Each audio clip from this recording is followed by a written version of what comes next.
ಕನ್ನಡ ಮತ್ತು ಸಂಸ್ಕೃತಿ ಇಲಾಖೆ, ಜಿಲ್ಲಾ ಪಂಚಾಯಿತಿ ಹಾಗೂ ಜಿಲ್ಲಾಡಳಿತದ ವತಿಯಿಂದ ಗದಗದಲ್ಲಿ ಇಂದು ಜಗದ್ಗುರು ರೇಣುಕಾಚಾರ್ಯ ಜಯಂತಿ ಯುಗಮಾನೋತ್ಸವ 2026 ಕಾರ್ಯಕ್ರಮವನ್ನು ಗದಗ ಜಿಲ್ಲಾ ಉಸ್ತುವಾರಿ ಸಚಿವ ಡಾ ಎಚ್.ಕೆ. ಪಾಟೀಲ್ ಉದ್ಘಾಟಿಸಿದರು.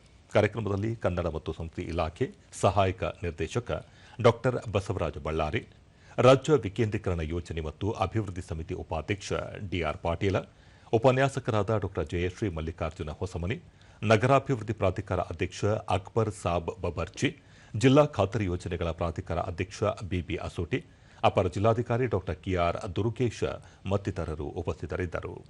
ಇದೇ ವೇಳೆ ಜಗದ್ಗುರು ರೇಣುಕಾಚಾರ್ಯರ ಭಾವಚಿತ್ರಕ್ಕೆ ಪುಷ್ಪ ನಮನ ಸಲ್ಲಿಸಲಾಯಿತು. ನಂತರ ವಿವಿಧ ಕ್ಷೇತ್ರಗಳ ಸಾಧಕರನ್ನು ಗೌರವಿಸಲಾಯಿತು.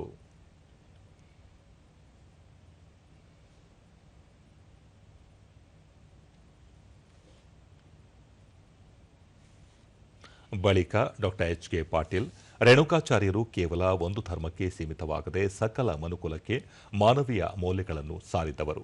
ಇಂದಿನ ಜಗತ್ತಿಗೆ ಅವರ ಸಂದೇಶ ಪ್ರಸ್ತುತವಾಗಿದೆ ಎಂದರು.